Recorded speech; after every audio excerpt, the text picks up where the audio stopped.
En esta clase vamos a ver uno de los últimos temas, el último tema que abarca el módulo de Economía y Política Ambiental, y para mí es uno de los más interesantes porque abarca todo lo que son las relaciones internacionales y cómo las políticas ambientales deben pensarse desde una óptica internacional también, porque puede ser que uno en un país determinado haga ciertos esfuerzos para mejorar la calidad del ambiente, para mejorar disminuyendo el nivel de emisiones, el nivel de contaminación que pueda existir, y sin embargo, si en otros países no se realiza, los temas de ambiente tocan a todo el planeta, no solamente a un país, con lo cual a veces estos esfuerzos que haga un país se van a ver aminorados en sus beneficios cuando no se realizan en otros lugares, y por eso son tan importantes los acuerdos entre países para mejorar el tema ambiental.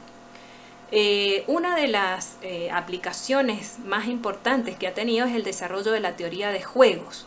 Este desarrollo matemático aparece en el siglo XX y por lo tanto es una novedad, digamos, una cuestión bastante con poca historia, y ha sido muy aplicado en estos temas en economía. Vamos a ver que cuando hablamos de teoría de juegos y establecemos las estrategias que se dan en estas aplicaciones, ya no vamos a estar viendo un equilibrio de Pareto como veíamos en la aplicación de impuestos, subsidios y aún en la resolución de problemas o conflictos ambientales con el teorema de Coase. Llegábamos a lo que se llamaba el equilibrio de Pareto. Ahora ya no se da más ese tipo de equilibrio en este tipo de casos, sino que hablamos de un equilibrio de Nash, que es justamente a quien se atribuye la teoría de juegos. También vamos a ver los resultados que puede traer acuerdos voluntarios y vinculantes, y qué pasa cuando no son vinculantes. Justamente acá está el problema tan grave que hay de que los países cumplan los protocolos ambientales.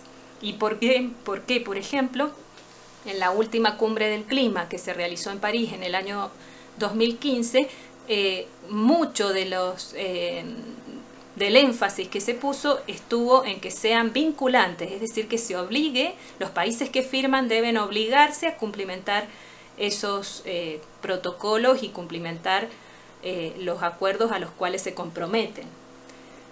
Con respecto a los impuestos no armonizados, esto tiene que ver con los impuestos que se saben poner en ciertos países a producciones que son contaminantes o que producen residuos tóxicos o que no ayudan a mejorar la calidad ambiental. Se castiga con impuestos, pero si no están armonizados, es decir, si no han sido también aplicados a otros países que producen ese mismo producto, puede que no sean tan beneficiosos. También vamos a hablar del comercio internacional y el medio ambiente. Muchos opinan que si se disminuyera la densidad del comercio internacional, es decir, no hubiera tanto transporte de productos de un lado al otro, se evitarían así muchos problemas de emisión, sobre todo en dióxido de carbono. Sin embargo, esto es muy cuestionable porque hay muchas ventajas económicas en realizar este comercio internacional. Y con respecto al crecimiento económico y la calidad ambiental, también ha sido un tema de muchas investigaciones, de mucho estudio. ¿Qué pasa con el crecimiento de los países, con los aumentos de población y sobre todo los crecimientos de PBI, es decir, de calidad de vida de esas poblaciones? ¿Y qué pasa con la calidad ambiental cuando este PBI aumenta? Para empezar con la teoría de juegos, tenemos que decir que en todo juego existen jugadores y existen periodos o momentos de ese juego en los cuales los jugadores aplican estrategias. Existen estrategias que son las básicas y existen estrategias dominantes. Hablamos de una estrategia dominante, aquella que le confiere a cada jugador el menor riesgo de perder, es decir, la estrategia que sea con mayores chances de no perder tanto. Entonces, supongamos una situación muy sencilla de dos personas o dos caminantes que vienen enfrentados.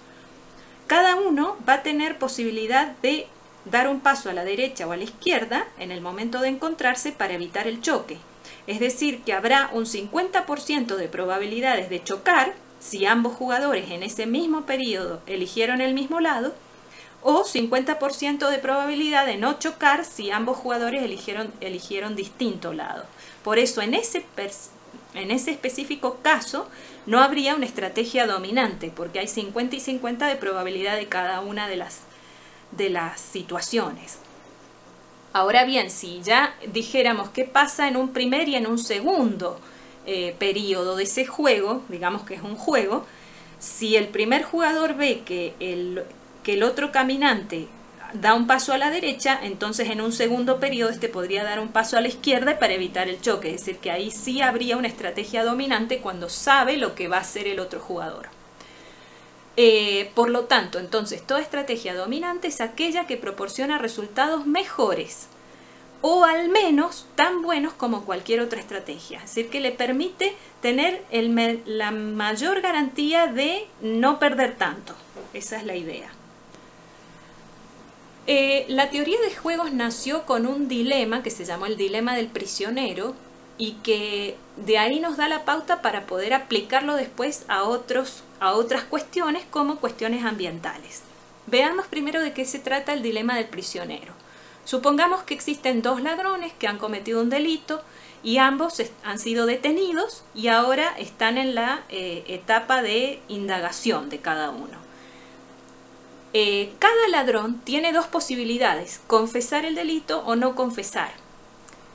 Pero lo que haga uno también va a repercutir en lo que pase con la condena. Supónganse que si confiesan ese delito ambos, los dos van a tener una pena de 2 años máximo de prisión. Es decir, que es una buena posibilidad porque tienen menor cantidad de años en prisión. Porque si uno confiesa pero el otro no, el que no confesó tendrá 5 años y el que confesó no tendrá condena. ¿Y qué pasaría si ambos confiesan? Si ambos confiesan, entonces la pena de cada uno será de 4 años. Así es lo que está planteado en este cuadro, como pueden ver. ¿Cuál es la estrategia que van a elegir estos ladrones? Bueno, dadas las respuestas o las cosas que podría elegir el otro ladrón, la estrategia que van a preferir tomar es de confesar. Porque si no confiesa, tiene el riesgo de que el otro confiese y le confieran una pena de 5. Y si no confiesan los dos, que sería más difícil, tendría menos chance, menos prisión, pero sin embargo no lo ve como una situación óptima. Por lo tanto, confesar siempre le va a dar la mejor situación, porque le va a reducir a 4 en vez de 5, que sería la máxima, y si confesara y el otro no confesara, traería 0, o sea, lo liberaría directamente de la cárcel. Entonces, la estrategia dominante en este juego es confesar. Ahora, fíjense que no es un equilibrio de Pareto, porque el equilibrio de Pareto es aquel que le da el máximo bienestar a todos los participantes, que en este caso la elección de máximo Pareto sería confesar los dos, no confesar los dos, es decir, que ambos tendrían solo una pena de 2 años. ¿Se entiende? Por lo tanto, a este equilibrio de la teoría de juego se le llamó equilibrio de Nash. ¿Qué pasa con los temas de calidad ambiental? Supongamos que tenemos un país A y un país B y existe un acuerdo sobre las emisiones de ambos países. Es decir, que están tratando de acordar de reducir un cierto tipo de contaminación, por ejemplo, de dióxido de carbono. Si ambos reducen, entonces los beneficios serán de una unidad a cada uno de los países. Beneficios ambientales, es decir, que van a tener un ingreso de un beneficio bruto, pero descontando los costos que ambos países tengan, queda en una unidad de beneficio neto. Ahora, si uno de los países reduce, pero el otro no, como está planteado acá, que A reduce y B no, entonces ahí el país A va a estar afectado con -1 porque tuvo que afrontar los costos de no emitir, y el país B se va a ver compensado con 2, porque va a tener el ingreso bruto, pero sin restarle los costos, porque no ha hecho ningún esfuerzo por dejar de emitir. Por lo tanto, acá va a ser esa la diferenciación entre ambos países. Lo mismo pasaría con B y A en el caso que cambiaran las circunstancias. Si B reduce y A no reduce, entonces para A va a haber 2 de beneficio neto y para B va a haber menos 1. ¿Y qué pasa si ambos deciden no cumplir con el acuerdo y no reducen ninguno de los dos? Bueno, la situación va a quedar en 0, no va a haber cambios y el nivel de emisiones va a quedar va a quedar estancado en el mismo nivel del principio. Pasa lo mismo aquí, es decir que la situación dominante o estrategia dominante va a ser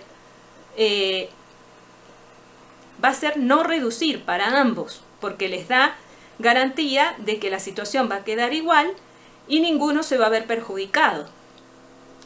Pero si alguno reduce y otro no, entonces ahí va a ser más problemático para cada país. ¿Entienden por qué muchas veces ocurre esto en los acuerdos internacionales? Hay países que no cumplimentan justamente porque ven ese riesgo de que no todos reduzcan y entonces prefieren la estrategia dominante. En esa estrategia dominante de 0-0 no se va a conseguir el equilibrio de Pareto, que sería 1-1, máximo bienestar para ambos participantes. Entonces definimos el equilibrio de Nash, que es aquella situación en la que ningún agente puede mejorar modificando su estrategia, dadas las estrategias elegidas por los otros. Es decir, acá ya no hablamos de máximo bienestar, sino que hablamos de mejor estrategia, dadas las estrategias de los contrincantes. Este es un equilibrio no cooperativo, no es Pareto óptimo y podría mejorarse mediante algún tipo de cooperación. Por lo tanto, se habla tanto de cooperación a nivel internacional en temas ambientales. ¿Qué pasa cuando hay acuerdos múltiples sobre emisiones? Es decir, acá ya no son 2 países los que están en consideración, sino que tenemos un país respecto a todos los demás. País A respecto a lo que hacen el resto. Supónganse que el país A reduce emisiones, hace el esfuerzo de reducir, pero muy pocos del resto lo hacen. Entonces se va a ver perjudicado, su beneficio neto va a estar en -1 y en cambio si A reduce y muchos reducen, su beneficio neto puede subir a 1. Ahora bien, ¿qué pasa si A no reduce y muchos reducen? Bueno, ahí A va a comportarse como un free rider, es decir, va a aprovechar el esfuerzo que están haciendo todos los demás, no va a tener ningún costo ocasionado por dejar de emitir y se va a beneficiar por el aumento de la calidad ambiental general. Entonces su valor va a ser 2 como beneficio neto. Y si A no reduce y pocos reducen, bueno, va a estar en la circunstancia que veíamos recién, que ninguno acuerda y entonces queda la situación en estado original en 0. Por lo tanto, acá la situación mejor sería la de que reduzcan todos, pero da lugar a que algunos países se comporten como los jinetes libres que veíamos anteriormente, es decir, aprovechan el esfuerzo de la gran mayoría. Y de eso tenemos muchos ejemplos en situaciones de acuerdos ambientales, ¿verdad? Ahora, cuando nosotros tenemos que definir por qué muchos países no están dispuestos a la cooperación, tenemos que empezar a hablar de los costos que representa para cada país dejar de emitir, porque estos pueden ser muy distintos y ahí están a veces las razones por las cuales algunos países no se comprometen en estos acuerdos. Una cosa antes que quiero aclarar, en todos estos cuadros de teoría de juegos aplicadas a los temas ambientales, los números no tienen una importancia específica, tenemos que verlo más como su importancia ordinal, es decir, respecto al otro, cuánto varían, pero no en cuanto a su cardinalidad, ¿se entiende? Tanto los que vimos anteriormente de cooperación como estos que estamos viendo respecto a los acuerdos múltiples.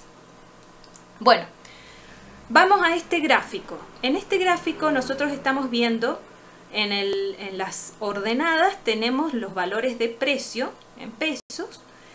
acá está en euros, y en las abscisas tenemos reducción de emisiones, es decir, desde el punto cero del origen de coordenadas tenemos gran cantidad de emisiones y a partir de aquí en adelante se van reduciendo. El valor de reducción de emisiones lo vamos a llamar Z. Entonces, a medida que se va reduciendo, este país H determinado va aumentando su valor de costo marginal de reducción. Es decir, que por cada unidad que reduzca va a tener un costo marginal que va a ir en aumento. Sin embargo, también va a tener un beneficio marginal que va a estar dado por esta línea beneficio marginal de H. Y por supuesto ese beneficio va a ser mucho mayor para las primeras unidades que reduce y posteriormente, a medida que siguen aumentando las unidades de reducción, ya no es tanto el beneficio marginal que le trae aparejado a ese país. Cuando ese beneficio marginal cruza su curva de costo marginal, va a ser el punto al cual le conviene reducir al país, porque ya para adelante va a ser mucho costo respecto al beneficio marginal que le trae aparejado. Por lo tanto, este país H reduciría hasta el valor de ZH.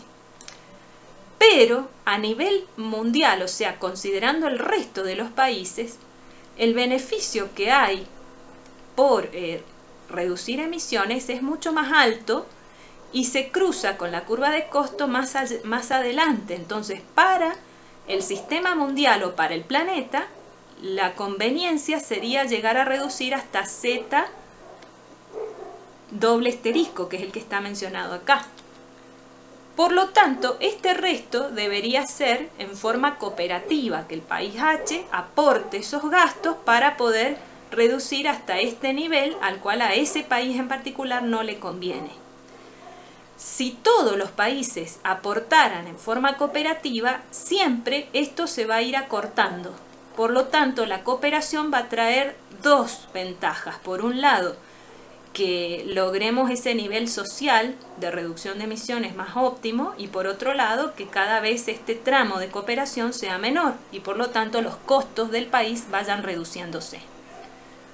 Acá entonces se entiende por qué muchas veces los países no quieren seguir aportando gastos que tienen que ver con reducciones de gases o emisiones contaminantes. Algo interesante también es lo que ocurre con el tema de la tragedia de los bienes comunales. Recuerdan que había bienes comunes. Los bienes comunes son aquellos que presentan rivalidad pero no exclusión. Por lo tanto, todos pueden acceder a ellos, pero si todos acceden, el recurso se va a ver desmejorado o va a disminuir su calidad. Ocurre mucho esto en los bancos de pesca. Acá en este mapa, por ejemplo, están presentados todas las áreas de pesca según FAO y en esas zonas se cumple esto de los bienes comunales y la tragedia de los bienes comunales, que es que todos tratan de sacar el máximo provecho, pero como no alcanza para todos, finalmente termina siendo un problema para ese tipo de bancos, ¿no? Que se llama los caladeros de pesca. Por lo tanto, acá, si hubiera alguna propuesta a nivel internacional, sería para cooperar en no abusar de estos caladeros. Entonces tendríamos nuevamente el juego de la teoría de juegos. Si un país A cooperara para lograr que no haya abuso y sin embargo muchos cooperan, entonces el beneficio para todos sería de 3 y para A especialmente, ¿no? Cuando vemos estos números estamos hablando de A en forma específica. Ahora, si muchos abusan y solo A coopera, entonces su beneficio será de 1. Acá siempre decimos que los números no importa tanto su cardinalidad, sino la ordinalidad, es decir, la relación que tienen entre ellos. ¿Qué pasaría si A abusa y muchos cooperan? En ese caso se estaría convirtiendo en un free rider, ¿ah? Porque el hecho de que haya cooperación pasa a ser como los bienes con peaje, ¿ah? Acá ya todos tienen que pagar un precio porque están cooperando, por lo tanto no están pescando la cantidad máxima que podrían, sino que se han establecido límites. Entonces puede haber uno que se comporte como el free rider o jinete libre, como A, que está abusando mientras todos cooperan y en ese caso su beneficio va a ser mayor. Y si abusa, y muchos abusan, que sería la estrategia que dominaría, como siempre, en este tipo de juegos, el beneficio será de 2 para... o sea, se vuelve a plantear nuevamente la teoría de juegos aplicándola al caso de la cooperación cuando son bienes comunales. Bueno, otro de los puntos que estaba previsto en esta charla era hablar un poquito acerca de la importancia del comercio internacional y cuánto afecta este a la calidad ambiental y qué tipo de conflictos podemos tener. Muchos dicen que el comercio internacional debería ser reducido para mejorar la calidad del ambiente, ya que el hecho de que haya tanto transporte de productos de una zona a otra hace que haya mayor cantidad de emisiones, sobre todo de dióxido de carbono, por el uso de combustibles en estos medios de transporte, que normalmente son por barco, aviones o camiones. Entonces muchos opinan que si se redujera ese nivel de comercio internacional habría una mejoría en la calidad ambiental. Sin embargo, esto es muy difícil de aplicar porque la comercialización en forma internacional, es decir, que algunos países vendan sus productos a otros y compren productos para los cuales no son competitivos, es algo que económicamente es muy eficiente para los países. Esto se puede ver en estos gráficos que estamos observando aquí. En el primer caso, para un país exportador, siempre ese país va a tener ventajas comparativas para producir ese producto respecto a otro. Por ejemplo, para Argentina, producir grano de soja es comparativamente más eficiente que lo que produce China. Por eso a nosotros nos conviene producir para exportar este producto a otros países. Si nos comparamos con Brasil, también en algunos productos somos más competitivos, tenemos mayor cantidad de ventajas que hacen que la producción sea más eficiente en Argentina que en Brasil y por lo tanto esos productos nos conviene venderlos a Brasil porque tenemos un excedente exportable y en cambio nosotros no seríamos eficientes, por ejemplo, para producir café. Por lo tanto, el café normalmente lo importamos, siendo que Colombia o algunos países de América Central lo producen de manera mucho más competitiva. Por lo tanto, como países exportadores, fíjense este cuadro, si no tuviéramos un mercado exportador, el excedente sería menor. El excedente del consumidor estaría dado por A más B, como lo hemos visto en todos los gráficos de excedente, y el excedente del productor sería C. En cambio, nos está quedando esta parte D que puede sumarse al excedente cuando exportamos. Se sumaría al excedente del productor, como ven acá. Quedaría el productor con B más D más A y se reduce el del consumidor. Sin embargo, este aumento de eficiencia termina siendo un bienestar general mayor. ¿Qué pasa con el tema de la importación? Bueno, ocurre lo mismo. Si nosotros no importáramos un determinado producto, el excedente del consumidor inicial sería A y del productor sería B más C. Pero en el caso que importáramos un determinado producto, el excedente pasaría a ser del consumidor A más B más D y del productor quedaría en C. Por lo tanto, si bien se reduce el excedente del productor, el excedente total termina siendo mayor.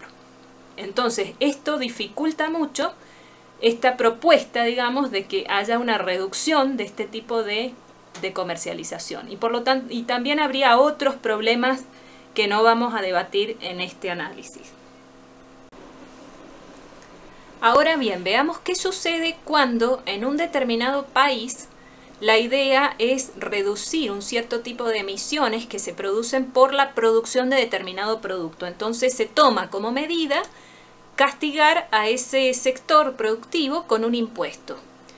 En el caso que este producto sea un producto exportable para ese país, traerá una consecuencia bastante mala para el país, porque sucederá que puede cambiar ese excedente exportable y puede llegar a darse que si el monto del impuesto no está bien calculado, haga que directamente ese ese producto que antes se exportaba ahora deba ser importado. O sea que no haya ni siquiera oferta para satisfacer la demanda interna, lo cual sería también un problema, porque a la larga, si otros países a los cuales le compraríamos ese producto, dada esa situación donde el producto ha sido totalmente castigado con un impuesto interno y resulta que los países que lo producen no tienen tecnologías que tengan emisiones menores en su producción, estaríamos teniendo un problema mucho más grave, es decir, estaríamos comprando el mismo producto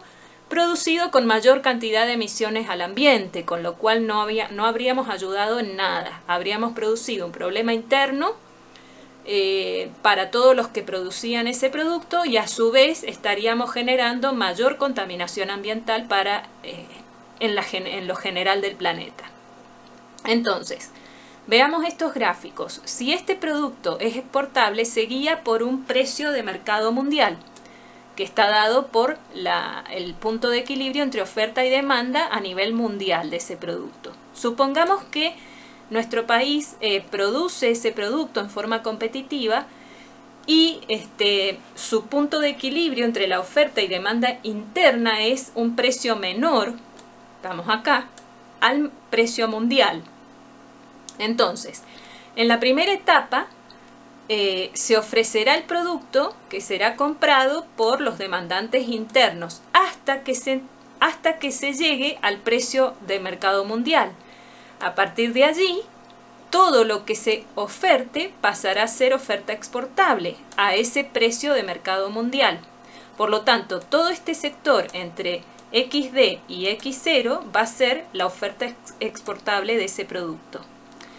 ¿Qué pasa cuando se impone una tasa o un impuesto para lograr bajar emisiones que se generan a partir de la producción del producto X? Entonces, supongamos que este es el nivel de tasa que se aplica en el país. Fíjense cuánto se va a correr la oferta inicial, que era esta, pasa a la izquierda a este nivel y hace que el precio de equilibrio interno ahora sea superior al precio de mercado mundial. Por lo tanto, la oferta interna va a ser mucho menor y luego ya todo lo que resta, una vez alcanzado el precio mundial, va a tener que ser importado porque no va a haber producción en esos niveles. Por lo tanto, se ha reemplazado la exportación de un producto a la importación.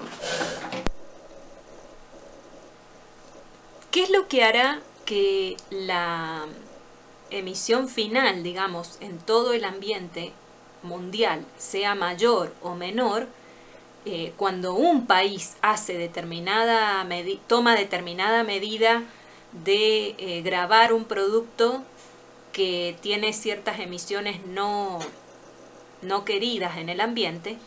Lo va a hacer justamente la posibilidad que tengan otros países de producir ese producto con tecnologías que logren bajar el nivel de emisiones. Porque si un país deja de exportar un producto y encima tiene que empezar a importarlo porque la demanda interna no queda satisfecha, si llega a importar producto de otros países que a su vez generan más emisiones que el país del cual estamos hablando, no tendría ningún sentido la medida que se habría tomado. Por eso hablamos de los impuestos armonizados, es decir, que haya un acuerdo entre los países, por lo menos los más cercanos o los que están en una cierta región, para que entre todos la medida tenga efecto, porque si no pasa esto, digamos, se empieza a importar el producto de otro país que emite a lo mejor más cantidad de emisión que lo que hacía originalmente el país al cual se le aplicó el impuesto. Entonces, hay una manera de poder medir ese diferencial Z de Z, que sería cuánto hay de diferencial en el ambiente una vez aplicada la medida en determinado país.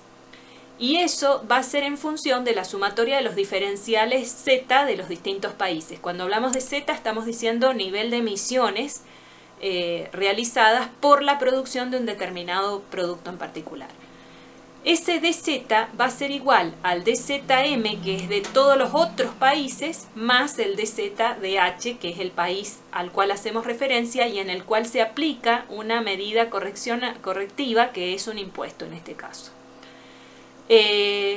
Y la otra manera es diciendo que el DZ será igual a un factor 1 menos K multiplicado por el DZDH. ¿Qué es ese K del cual estamos hablando acá? Es un factor de sustitución de emisiones del resto de los países respecto al país H. Es decir, cuando ese K tome valores entre 0 y 1, es decir, que son menores a 1, entonces, si bien se va a estar importando producto que emite esa contaminación al ambiente, esa contaminación en cierta medida es menor a la que emitía el país H. Pero si llega a ser 1, da igual, es lo mismo que lo que emitía el país H. Y si llega a ser mayor a 1, quiere decir que sustituir ese producto va a traer consecuencias negativas porque los otros países, o sea, los M, producen el mismo producto con mayor cantidad de emisión en el ambiente. ¿Se entiende? Por lo tanto, lo conveniente sería que si un país aplica una medida correctiva a un determinado producto, los otros países a los cuales se va a comprar o de donde se va a importar ese producto faltante tengan un K que sea menor a 1, es decir, que esté entre 0 y 1. Por lo tanto, ahí habrá un cierto diferencial, es decir, la medida que tome ese país va a tener cierto sentido para disminuir el nivel de emisiones generales. Bueno, y el último tema que nos toca hablar es qué relación hay entre crecimiento y calidad ambiental. Este ha sido un tema muy discutido.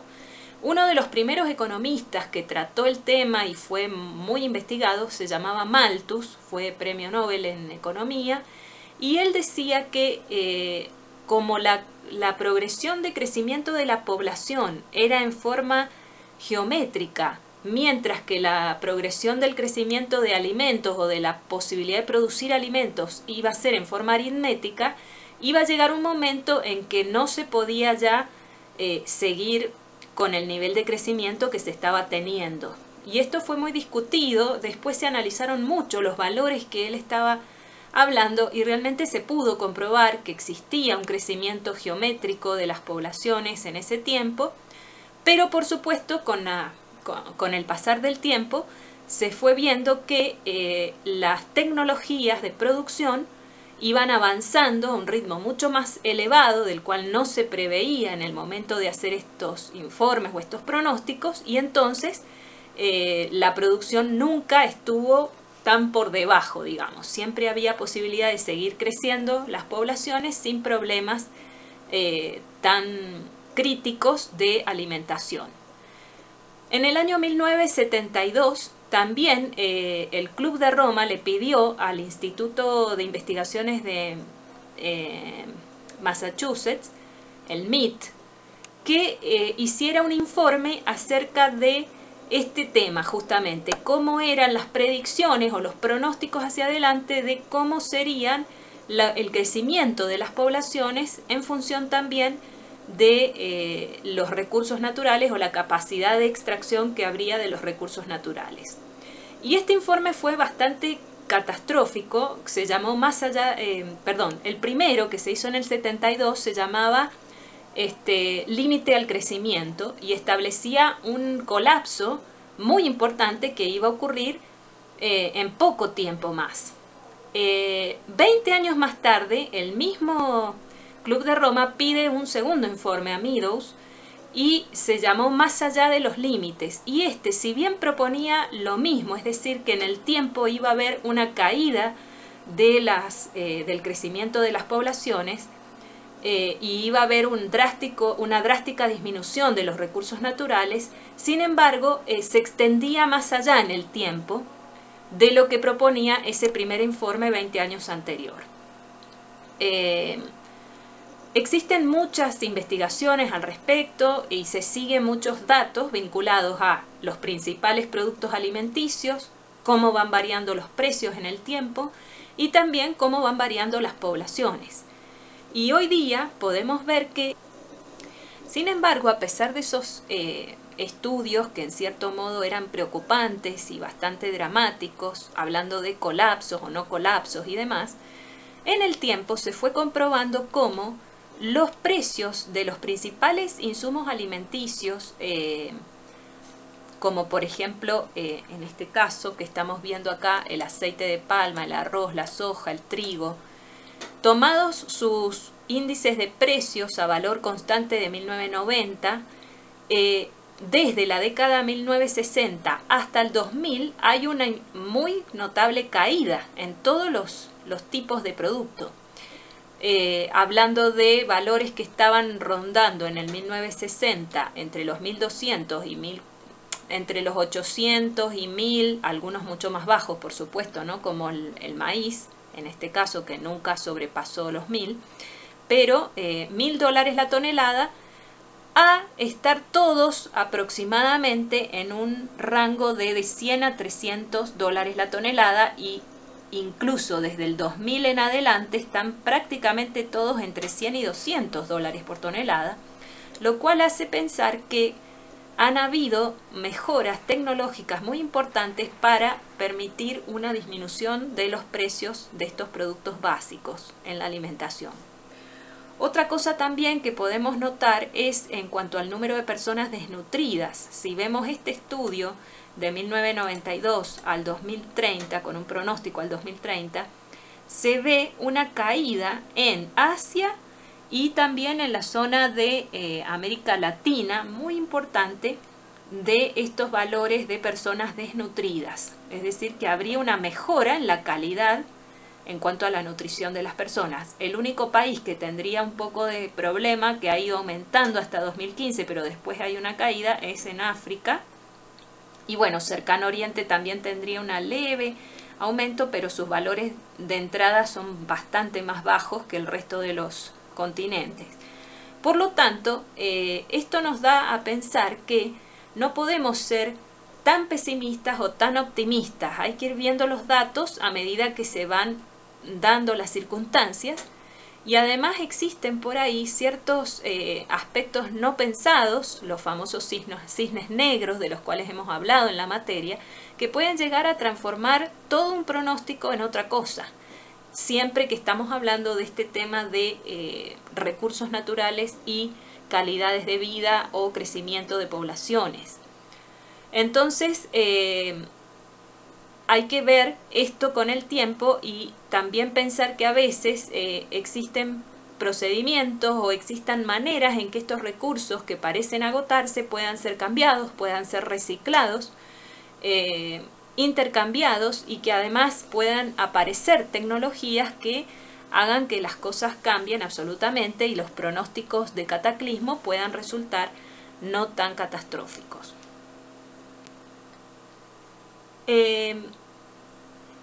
Hay una curva que se estudió y que tuvo mucha importancia y actualmente es una de las que más se maneja, que es la famosa curva ambiental de Kuznets. Kuznets fue un economista ruso que empezó primero trabajando, él hacía comparaciones entre el desarrollo de las poblaciones, el crecimiento medido en términos de PBI, con la desigualdad que medía en la distribución del ingreso. ¿Se acuerdan de estos temas de macro? Y él veía que la curva que se daba era poblaciones muy poco desarrolladas tendrían alta desigualdad en la distribución del ingreso, pero a medida que crecían, o sea que se iban desarrollando y aumentaba su PBI, esa desigualdad bajaba. Y luego, cuando ya sobrepasan cierto nivel de crecimiento y ya pasan a ser súper desarrollados, digamos, habría un nuevo aumento en los términos de desigualdad de la distribución de la riqueza. Es decir, que se producía una curva de U, en U. Más tarde, cuando se empieza a comparar los temas de sostenibilidad ambiental o calidad ambiental vinculados a la riqueza de las naciones, se vio que la curva era al revés. Por lo tanto se llamó la curva ambiental de Kuznets porque respondía a una curva en U invertida. Y acá tenemos entonces algunas de estas curvas que se han ido estudiando, como la curva ambiental de Kuznets revisada, la convencional, la de competencia hasta el final, de nuevos tóxicos, es decir, se han ido probando con diferentes contextos y diferentes modelos. Pero en todos los casos se ve una curva de este tipo. ¿Qué quiere decir? Que a medida que aumenta el ingreso per cápita, o el PBI per cápita, la polución o los niveles de contaminación y de calidad ambiental, en definitiva, van aumentando al principio, es decir, disminuye la calidad ambiental a medida que aumenta el ingreso per cápita. Llegado un momento determinado, cuando sigue aumentando ese ingreso per cápita, empieza a decaer la polución y por lo tanto aumenta la calidad ambiental. Es decir, que hay una preocupación mayor de los habitantes de esos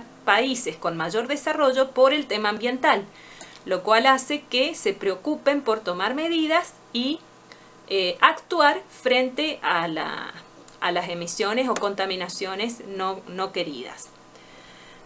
Acá tenemos una curva ambiental también de Kuznets. Vean que en este caso tiene una forma distinta, se alcanza el pico más rápido y después hay una caída mucho más suave en la segunda mitad de la curva, digamos, cuando empieza a haber ya un determinado nivel de producto per cápita. En adelante hay una mayor preocupación por el tema ambiental. Esto en el caso de el dióxido de azufre, por ejemplo, que tendría esta forma. Y luego también existen diversos tipos de curvas que se vinculan con las variables de sostenibilidad, innovación, tecnología, redes sociales y gobernanza. Fíjense, de lo cual hemos hablado mucho también en nuestras clases, la importancia que tiene este factor en los temas ambientales. Y en todos los casos, cuando hay un incremento de estas variables en su beneficio, digamos, o sea que se están comportando de la manera que debe comportarse, hay mayor innovación, hay mayor tecnología, hay mayor comunicación, mejor gobernanza de esos pueblos. En todos esos casos empieza a aumentar la calidad ambiental y disminuye la contaminación. El desarrollo económico puede dar lugar a diferentes niveles de perturbación ambiental. En este caso hay un efecto de la urbanización en el desarrollo y la contaminación. Uno lo puede estudiar desde distintos puntos de vista, incluso con diferentes tipos de contaminantes. O sea, se han hecho estudios siempre comparando el nivel de ingreso per cápita con esos emisiones más preocupantes que pueden llegar a dar lugar a una correlación directa con la calidad ambiental de esos países. Bien, las funciones de producción según el grado de desarrollo tecnológico. Nosotros podemos hacer una asociación aquí en estos gráficos, el valor de Z, que dijimos que era emisiones, con el valor de producción de un determinado producto. ¿Por qué? Porque normalmente para producir algún producto determinado tenemos consumo de algún recurso natural y tenemos alguna emisión específica. Entonces esa está básicamente muy correlacionado. El ejemplo más común es el uso de combustible. Entonces, a medida que hay mayor producción del producto X, habrá mayor emisión de gases dados por la combustión de ese combustible determinado. Si tenemos un nivel Q1 de tecnología, vamos a tener este nivel Z de emisiones. Pero si pasamos a una tecnología Q2, vamos a tener este otro nivel, es decir, a las mismas cantidades de a las mismas cantidades de emisión, tenemos valores más altos de producto. Y así sucesivamente cuando vamos incrementando las tecnologías. Esa utilidad derivada del consumo la podemos contrastar con la desutilidad derivada de la contaminación. ¿Recuerdan cuando hablábamos de las curvas de indiferencia? Y decíamos que entre dos productos de una canasta determinada, teníamos múltiples pares ordenados para elegir, ¿no es cierto?, que nos daban una cierta utilidad. Si uníamos todos los puntos que daban la misma utilidad, íbamos a tener infinitas curvas que eran convexas al origen, porque tomábamos solo la zona del cuadrante inferior izquierdo como la más favorecida respecto al punto de saturación, ¿no es cierto? Ahora bien, cuando estamos comparando en esa canasta un bien y un mal, que es justamente lo que sucede cuando se produce un determinado producto, que es un bien útil a la sociedad, pero que genera emisiones. Entonces tenemos que comparar las dos cosas. Si queremos más producto, vamos a tener más emisiones. Con lo cual, estaríamos en ese sector de la curva, de todas las curvas de indiferencia, que es el cuadrante inferior derecho. Entonces, esas curvas de indiferencia toman una forma excepcional, digamos, exceptuada, que es un crecimiento, en vez de ser decrecientes, son crecientes. Ahora, si comparamos estas curvas de producto a mayor tecnología, donde al mismo nivel de emisión tenemos más producto, y a su vez comparamos los niveles de utilidad con estas curvas de indiferencia de utilidad en distintos niveles, vamos a tener puntos cuando se hacen tangentes estas dos curvas, que nos van a permitir acá descubrir la famosa curva de Kuznets. Es decir, que a medida que tenemos más tecnología, y eso sucede en países donde hay mayor desarrollo económico, donde vamos a tener mejor producto per cápita, va a haber un incremento al principio y luego un decrecimiento de la polución. Es decir, va a haber mayores niveles de emisión al principio, emisión Z, y luego esta va a decaer.